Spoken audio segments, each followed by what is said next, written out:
اب لڑی آ گئی دوسری عبادت والی، عبادت میں صوم۔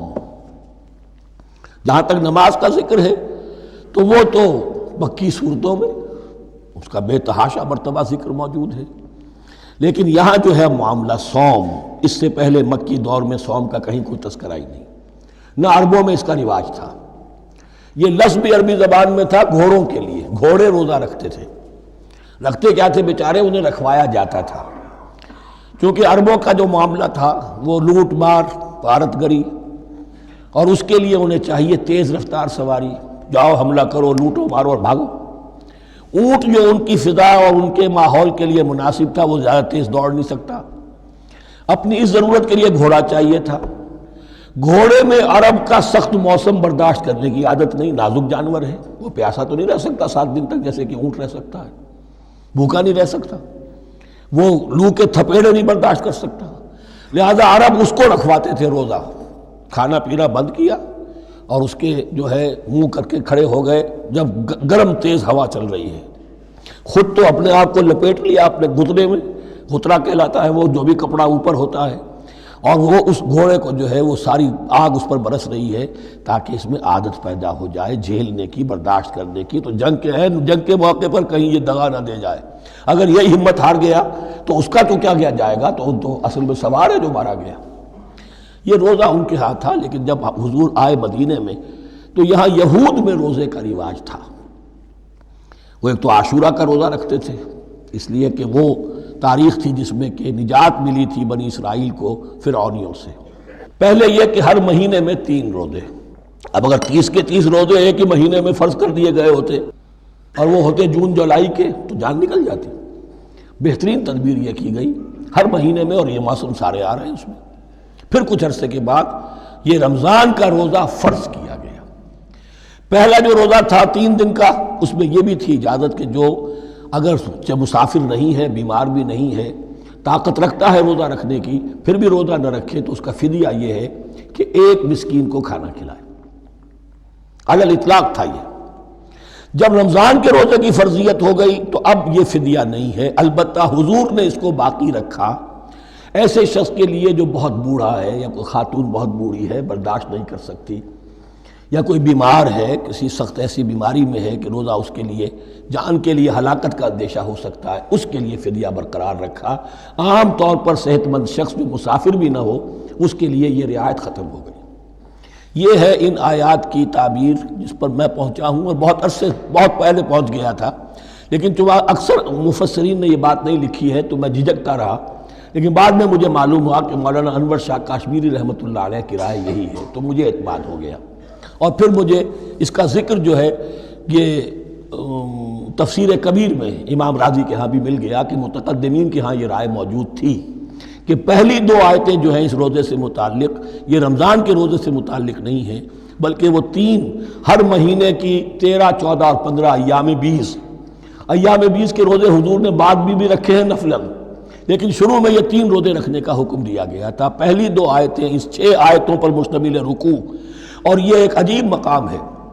قرآن مجید کے احکام بہت دفعہ ہے، نماز کے احکام قرآن میں بہت دفعہ ہیں، کہیں وضو کا ہے، کہیں تیمم کا ہے، کہیں اور نماز خوف کا ہے، مختلف جگہوں پر، لیکن صوم کی عبادت پر یہ 6 آیات کامل ہیں، مکمل ہیں، اس کی حکمت، اس کی غرض و غایت، اس کے احکام سب کے سب اس میں آ گئے۔ اب پہلی 2 آیتیں کون سی ہیں؟ یا ایھا الذین آمنوا کتب علیکم الصیام کما کتب علی الذین من قبلکم لعلکم تتقون، اے ایمان والو تم پر بھی فرض کیا گیا روزہ رکھنا جیسے کہ فرض کیا گیا تھا تم سے پہلوں پر، تاکہ تمہارے اندر تقویٰ پیدا ہو جائے۔ وہ جنگ کے لیے کرواتے تھے گھوڑوں کو تیار، تمہیں تقویٰ کے لیے اپنے آپ کو تیار کرنا ہے، بھوک کو قابو میں رکھ سکو، شہوت کو قابو میں رکھ سکو، پیاس کو برداشت کر سکو۔ اللہ کی راہ میں جنگ کے لیے تمہیں نکلنا ہوگا، اس میں بھوک بھی آئے گی، پیاس بھی آئے گی، اپنے آپ کو تیار کرو جہاد کے لیے۔ اور یہ بات واضح ہو جائے گی، اگلے رکوع سے قتال کی بحث شروع ہو جائے گی۔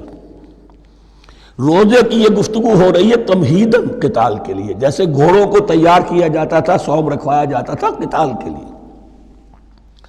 ایام معدودات، گنتی کے چند دن ہیں، یہ گویا کہ ثبوت ہے اس کا کہ یہ 2-3 دن سے زیادہ، معدود جو ہے وہ عربی زبان میں 9 سے زیادہ نہیں ہو سکتا. معدودہ جب آئے گا، ایام معدودات، یہ جمع جو ہے جمع قلت کہلاتی ہے. معدودات، معدودہ بڑی سے بڑی رقم ہو سکتی ہے، لیکن معدودات جمع قلت ہے.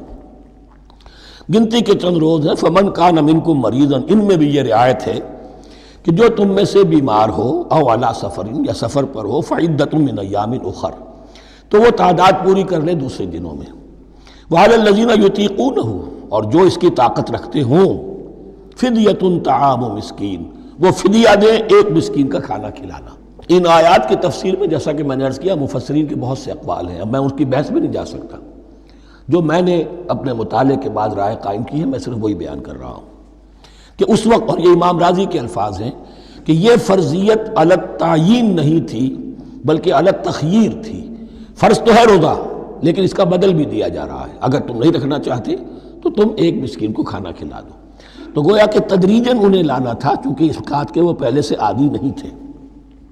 فمن تطوع خیرا فهو خیر اللہ، اور جو اپنی جی سے اپنی مرضی سے خیر کرنا چاہے تو اس کے لیے خیر ہے. روزہ بھی رکھے اور مسکین کو کھانا بھی کھلائے، دونوں کام کرے، تو اس میں کوئی رکاوٹ تو نہیں، اس کے لیے بہتر ہوگا.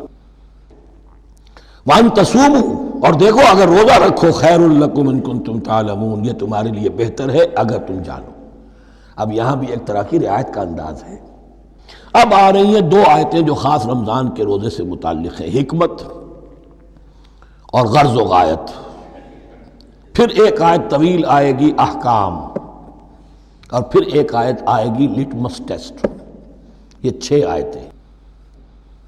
شہر رمضان الذی انزل فیہ القرآن، رمضان کا مہینہ وہ ہے جس میں قرآن نازل کیا گیا. ھدی للناس وبینات من الھدی والفرقان، لوگوں کے لیے ہدایت، اور ہدایت کے بھی روشن بینات باتیں، والفرقان، اور حق و باطل میں فرق کر دینے والی چیز. فمن شہد منکم الشہر، تو جو کوئی بھی پائے اس مہینے کو، یا جو شخص بھی مقیم ہو اس مہینے میں، مسافر نہ ہو، فلیصم، اس پر لازم ہے کہ روزہ رکھے. اس پر اب وہ وجوب علی التخییر ختم ہو گیا، اب وجوب علی التعیین، اب یہ لازم ہے، یہ رکھنا ہے. ایک رعایت باقی رکھی، ومن کان مریضا او علی سفر فعدۃ من ایام اخر، جو بیمار ہے یا یہ کہ سفر پر ہے وہ تعداد پوری کر لے دوسرے دنوں میں. یرید اللہ بکم الیسر ولا یرید بکم العسر، اللہ تمہارے ساتھ آسانی چاہتا ہے، سختی نہیں چاہتا. یہ لوگ اپنے اوپر سختیاں جھیلتے ہیں. شدید جو ہے سفر کے اندر بھی روزہ رکھے ہوئے، حالانکہ یہاں اجازت دی ہوئی ہے. یہ بلکہ حضور نے ایک مرتبہ ایک سفر میں کافی سرزنش کی. کچھ ایک جہاد اور قتال پہ نکلے تھے، لیکن کچھ لوگوں نے اس سفر میں بھی روزہ رکھ لیا. نتیجہ یہ ہوا کہ سفر کے بعد جہاں منزل میں اب جا کر خیمے لگانے تھے وہ نڈھال ہو کر گر گئے. جن لوگوں کا روزہ نہیں تھا انہوں نے پھر وہ خیمے لگائے، منزل کا کام کیا. تو حضور نے فرمایا کہ لیس من البر الصیام فی السفر، روزے رمضان اس میں سفر میں روزہ رکھنا کوئی نیکی کا کام نہیں ہے. لیکن ہمارا تصور اور ہے، 105 بخار چڑھا ہوا ہے، روزہ نہیں کھولوں گا میں، روزہ تو میں نے رکھا ہوا ہے، یا روزہ تو میں نہیں چھوڑوں گا.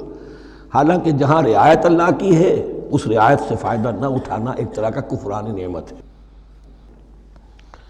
وَلِتُكْمِلُوا الْعِدَّةَ، لیکن تمہیں عدت اور تعداد اب پوری کرنی ہوگی. وہ جو تھی ایک رعایت کہ فدیہ دے کر فارغ ہو جاؤ، وہ نہیں ہے. وَلِتُكَبِّرُوا اللَّهَ عَلَىٰ مَا هَدَاكُمْ، اور تاکہ تم تکبیر کرو اللہ کی اس پر کہ جو اس نے ہدایت تمہیں عطا فرمائی. وَلَعَلَّكُمْ تَشْكُرُونَ، اور تاکہ تم شکر کر سکو اس نعمت عظمیٰ کا جو قرآن حکیم کی شکل میں تمہیں دی گئی ہے. اس موضوع پر میرا کتابچہ عظمت صوم اور عظمت سیام و قیام قرآن، اس میں یہ سارے مضامین تفصیل سے آئے ہیں. کیا حکمت ہے، کیا غرض و غایت ہے، کیا مقصد ہے، اور آخری منزل کیا ہے. وَإِذَا سَأَلَكَ عِبَادِي عَنِّي فَإِنِّي قَرِيبٌ. مطلوب تو یہ ہے کہ تمہارا جو یہ جسم حیوانی ہے یہ کچھ کمزور پڑے، روح ربانی جو تم میں پھونکی گئی ہے اسے تقویت حاصل ہو. دن میں روزہ رکھو، اس حیوانی وجود کو ذرا کمزور کرو، دباؤ اس کے تقاضوں کو. رات کو کھڑے ہو جاؤ، اللہ کا کلام سنو اور پڑھو تاکہ تمہاری روح کی آبیاری ہو، اس پر حیات، آب حیات کا ترشح ہو. نتیجہ کیا نکلے گا؟ تمہارے اپنے اندر سے ایک پیاس ابھرے گی وَإِذَا سَأَلَكَ عِبَادِي عَنِّي فَإِنِّي قَرِيب، تقرب الی اللہ کا جذبہ پیدا ہوگا۔ تو اے نبی، جب میرے بندے، ایسے بندے آپ سے میرے بارے میں سوال کریں، ان کو بتا دیجئے میں قریب ہوں، دور نہیں ہوں۔ یہ حقوق انسانی کا میرے نزدیک دنیا میں سب سے بڑا میگنا کارٹا ہے۔ اللہ اور بندے کے درمیان کوئی فصل نہیں ہے، فصل اگر ہے تو تمہاری اپنی خباثت ہے، اگر تمہاری نیت میں فساد ہے، حرام خوری تو کرنی ہی کرنی ہے، تو اب کس منہ سے اللہ سے دعا کرو گے؟ پھر جاؤ گے کسی پیر کے پاس، آپ دعا کر دیجئے، یہ نذرانہ حاضر ہے؟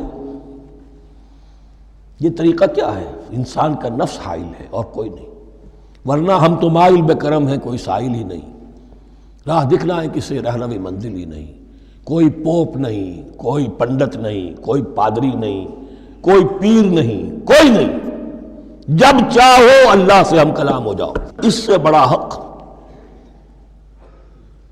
کیوں خالق و مخلوق میں حائل رہے پردے؟ پیران کلیسا کو کلیسا سے اٹھا دو، میرا ہر بندہ جب چاہے جہاں چاہے مجھ سے ہم کلام ہو جائے۔ ہاں شرط ہے اس کی، وہ شرط آگے آ رہی ہے، اجیب دعوت الداعی اذا دعان، میں تو ہر پکارنے والے کی پکار سنتا ہوں، اور سنتا نہیں جواب دیتا ہوں، اور صرف جواب نہیں دیتا، قبول کرتا ہوں۔ اجابت میں یہ تینوں چیزیں موجود ہیں۔ اور اذا دعان، جہاں مجھے پکارے جب پکارے، there and then میں موجود ہوں، لیکن شرط کیا ہے؟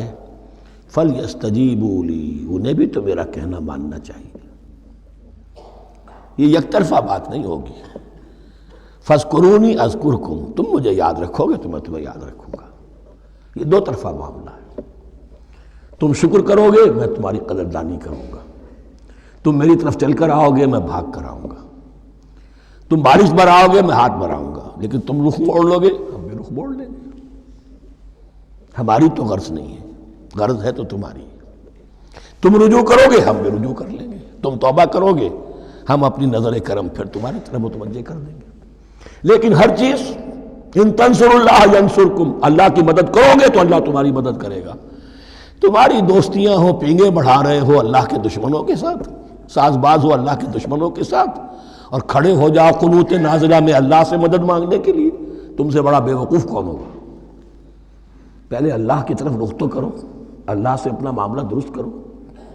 ہاں اس میں کوئی یہ شرط نہیں ہے کہ پہلے ولی کامل اس وقت توبہ کرو خلوص نیت سے اور سارے پردے ہٹ جائیں گے، لیکن خلوص نیت کے ساتھ توبہ۔ وَإِذَا سَأَلَكَ عِبَادِي عَنِّي فَإِنِّي قَرِيبٌ أُجِيبُ دَعْوَةَ الدَّاعِ إِذَا دَعَانِ فَلْيَسْتَجِيبُوا لِي وَلْيُؤْمِنُوا بِي لَعَلَّهُمْ يَرْشُدُونَ أُحِلَّ لَكُمْ لَيْلَةَ الصِّيَامِ الرَّفَثُ إِلَىٰ نِسَائِكُمْ۔ اب یہ ہے احکام کی آیت، بڑی طویل ہے، چونکہ یہود کے ہاں شریعت میں روزہ جو ہے شروع ہو جاتا تھا شام کو ہی، اور رات بھی روزے میں شامل تھی، تو تعلق زن و شو بھی نہیں ہو سکتا، اور کوئی سحری وحری کا تصور نہیں تھا، جیسے ہی سوئے رات شروع روزہ شروع، اب اگلے دن تک غروب آفتاب تک روزہ رہے گا۔ ہمارے ہاں روزے میں نرمی کی گئی ہے، ایک تو یہ کہ رات کو اس سے خارج کر دیا، روزہ دن کا ہے، اور رات کے وقت تعلق زن و شو بھی ہے، کھانا پینا بھی ہے، جو پابندیاں روزے کی ہیں وہ سب اٹھ گئی۔ لیکن ہو یہ رہا تھا کہ لوگ سمجھ رہے تھے کہ شاید وہی جو احکام ہیں یہود کے ہاں شاید وہی ہمارے ہاں بھی ہیں، اس لیے وہ ایسا بھی ہوتا تھا اپنے جذبات میں بیویوں سے مقاربت کرتے تھے، لیکن دل میں سمجھتے تھے کہ ہم نے غلط کام کیا ہے۔ یہاں اب ان کو اطمینان دلایا جا رہا کہ نہیں، احل لکم لیلۃ الصیام الرفث الی نسائکم، حلال کر دیا گیا ہے تمہارے لیے روزے کی راتوں میں اپنی بیویوں کے پاس جانا۔ ہن لباس لکم وانتم لباس لہن، وہ پوشاک ہے تمہارے لیے، تم پوشاک ہو ان کے لیے۔ بڑا بلیغ کنایا ہے یہ، جیسے لباس میں اور جسم میں کوئی پردہ نہیں ہے، لباس ہی تو پردہ ہے نا، لباس میں اور جسم میں تو کوئی پردہ نہیں، ایسے ہی بیوی میں اور شوہر میں کوئی پردہ نہیں۔ ہن لباس لکم وانتم لباس لہن۔ ویسے بھی انسان کے اخلاق کی حفاظت کرنے والی، مرد کے اخلاق کی حفاظت کرنے والی بیوی ہے، بیوی کے اخلاق کی حفاظت کرنے والا مرد ہے۔ میں وہ مجھے اقبال کا شعر یاد آ رہا تھا، تعلیم نئی ہو کہ پرانی، نسوانیت زن کا نگہباں ہے فقط مرد، نہ پردہ نہ تعلیم نئی ہو کہ پرانی، نسوانیت زن کا نگہباں ہے فقط مرد۔ بہرحال ایک دونوں کے لیے وہ ایک ضرورت بھی ہے، ان کی پردہ پوشی بھی کرتے ہیں ایک دوسرے کی، اور اس طریقے سے لباس کی جو ہے اس میں کنایا کیا گیا۔ علم اللہ انکم کنتم تختانون انفسکم، اللہ کے علم میں ہے کہ تم اپنے آپ کے ساتھ خیانت کر رہے تھے، ایک کام کر رہے تھے جو گناہ نہیں ہے لیکن تم سمجھتے تھے گناہ ہے، تو اپنے آپ سے خیانت ہو گئی کہ نہیں؟ اصلاً وہ گناہ نہیں تھا لیکن تمہارے علم میں نہیں تھا، لیکن تم یہ سمجھتے ہوئے بھی کہ یہ ممنوع ہے اس کا ارتکاب کر رہے تھے۔ علم اللہ انکم کنتم تختانون انفسکم فتاب علیکم، تو اللہ نے تم پر نظر رحمت فرمائی، وعفا عنکم، اور بخش دیا، معاف کر دیا، جو بھی خطائیں ہو گئی ہیں وہ سب کے سب معاف سمجھو۔ فالآن باشروہن، اب ان کے ساتھ جو بھی تعلق ضرور شے ہے وہ قائم کرو، وابتغوا ما کتب اللہ لکم، اور تلاش کرو، حاصل کرو جو کچھ اللہ نے تمہارے لیے لکھ دیا ہے۔ کیا لکھ دیا ہے؟ ایک تو اولاد تعلق زن و شو میں، اور ایک سکون ہے کہ جو اللہ تعالیٰ نے اس میں رکھا ہے، لِتَسْكُنُوا إِلَيْهَا، قرآن مجید میں یہ الفاظ آئے، ایک تسکین ہے، سکون ہے، اعصاب کا تناؤ جو ہے وہ اس کے بعد جو ہے اس کے اندر ایک سکون کی کیفیت پیدا ہو جاتی ہے۔ اور یہی اس میں حکمت ہے کہ حضور اپنے ہر سفر میں ہم ایک زوجہ محترمہ کو ضرور ساتھ رکھتے تھے، اس لیے کہ قائد کو، سپہ سالار کو کسی وقت بڑی ایسی یعنی پریشان کن صورتحال میں فیصلے کرنے پڑتے ہیں، جذبات پر دباؤ ہوتا ہے اور اعصاب پر دباؤ ہوتا ہے، تو ساتھ اگر کوئی اہلیہ بھی موجود ہو تو اس میں، اور اس کے بہترین مواقع سیرت میں آئے ہیں، وہ پھر کسی وقت میں بیان کروں گا۔ وَابْتَغُوا مَا كَتَبَ اللَّهُ لَكُمْ وَكُلُوا وَاشْرَبُوا حَتَّى يَتَبَيَّنَ لَكُمُ الْخَيْطُ الْأَبْيَضُ مِنَ الْخَيْطِ الْأَسْوَدِ مِنَ الْفَجْرِ، اور کھاؤ اور پیو یہاں تک کہ واضح ہو جائے تمہارے لیے سفید دھاری فجر کی سیاہ دھاری سے، یعنی یہ پاؤں پھٹنے کے لیے استعارہ ہے کہ جب سفیدہ نمایاں ہوتا ہے ایک لکیر کی طرح، پاؤں پھٹ گئی، اس وقت تک کھانے پینے کی چھوٹ ہے، سحری جو ہے آپ کر سکتے ہیں، بلکہ کلو واشربو، کھاؤ اور پیو، اور اس کی حدیث میں تاکید آئی ہے، اور یہ بھی فرمایا ہمارے اور یہود کے روزے کے مابین سحری جو ہے وہ فرق ہے، تسحروا فإن فی السحور برکہ، سحری ضرور کیا کرو اس لیے کہ سحری میں برکت ہے۔ ثم اتموا الصیام الی اللیل، پھر رات تک روزے کو پورا کرو۔ اب رات تک میں اکثر فقہا کے نزدیک غروب آفتاب مراد ہے، اہل تشیع اس سے ذرا آگے جاتے ہیں کہ رات کا لفظ آیا ہے تو ذرا اور غروب آفتاب پر چند منٹ گزر جائے، لیکن ہمارے اہل سنت کے ہاں غروب آفتاب جو ہے وہی گویا کہ یہ اس کی غایت ہے۔ وَلَا تُبَاشِرُوهُنَّ وَأَنْتُمْ عَاكِفُونَ فِي الْمَسَاجِدِ، لیکن یہ رعایت جو تمہیں دی جا رہی ہے اس میں ایک استثناء ہے، جب تم معتکف ہو مسجدوں میں تو پھر اپنی بیویوں سے کوئی تعلق قائم نہ کرو۔ وَلَا تُبَاشِرُوهُنَّ، مت ان سے مباشرت کرو، وَأَنْتُمْ عَاكِفُونَ فِي الْمَسَاجِدِ، جبکہ تم مسجدوں میں اعتکاف میں ہو، آخری عشرے میں جو اعتکاف ہوتا ہے۔ تِلْكَ حُدُودُ اللَّهِ فَلَا تَقْرَبُوهَا، یہ اللہ کی حدود ہے، ان کے قریب مت جاؤ۔ بعض جگہ پر آتا ہے فَلَا تَعْتَدُوهَا، ان حدود کو عبور نہ کرو، ان سے تجاوز نہ کرو۔ تو حرام تو یہی شے ہوگی کہ حدود سے تجاوز کیا جائے، لیکن احتیاط اس میں ہے to keep at a safe distance, ذرا دور رہو، آخری حد تک چلے جاؤ گے تو اندیشہ ہے کہ کہیں اس حد کو کراس نہ کر جاؤ۔ فَلَا تَقْرَبُوهَا، اللہ کے حدود سے ذرا ایک سیف ڈسٹینس کے اوپر رہنا ضروری ہے۔ كَذَلِكَ يُبَيِّنُ اللَّهُ آيَاتِهِ لِلنَّاسِ، اسی طرح اللہ تعالیٰ واضح کرتا ہے اپنی نشانیاں لوگوں کے لیے، لعلہم یتقون، تاکہ وہ تقوی کی روش اختیار کر سکے، بچ سکے۔ اب وہ لٹمس ٹیسٹ والی آیت آ گئی، تقوی کا ٹیسٹ کیا ہے؟ روزہ اس لیے فرض کیا کہ تقوی پیدا ہو جائے، یہ سارے احکام تمہیں دیے جا رہے ہیں تاکہ تمہیں تقوی پیدا ہو جائے، ٹیسٹ کیا ہے؟ تقوی کا لٹمس ٹیسٹ عقل حلال، یہ نہیں ہے کوئی نیکی نہیں۔ وَلَا تَأْكُلُوا أَمْوَالَكُمْ بَيْنَكُمْ بِالْبَاطِلِ، اپنے مال آپس میں باطل طریقوں سے ہڑپ نہ کرو۔ وَتُدْلُوا بِهَا إِلَى الْحُكَّامِ، اور اپنے مال کو ذریعہ نہ بناؤ حکام تک پہنچنے کا، لتاکلوا فریقا من اموال الناس بالاسم، تاکہ تم لوگوں کے مال کو ہڑپ کر سکو گناہ کے ساتھ، وانتم تعلمون، اور تم اس کو جانتے بوجھتے کر رہے ہو۔ جو شخص اس معیار سے تو اس سے باز آ گیا وہ ہے متقی، یہ لسٹ پر ٹیسٹ ہے۔ ورنہ نمازوں کی تعداد، روزوں کی تعداد اور حرام کھانا تو تقویٰ نہیں۔ یہ میں حیران ہوتا ہوں کہ اب اس پر کبھی غور نہیں کیا ہے لوگوں نے کہ یہ آیت کہاں سے آ گئی درمیان میں۔ روزے کے احکام اور اس کے بعد قتال کے احکام بھی شروع ہوں گے، حج کے احکام شروع ہوں گے، یہ بیچ میں آیت۔ واقعہ یہ ہے کہ جیسے روزے کی حکمت کا نقطہ عروج کیا ہے، وَإِذَا سَأَلَكَ عِبَادِي عَنِّي فَإِنِّي قَرِيبٌ، روح انسانی میں ایک طلب پیدا ہو جائے تقرب اللہ کی۔ اسی طرح احکام صوم میں جو کلائمیکس ہے وہ یہ ہے، وَلَا تَأْكُلُوا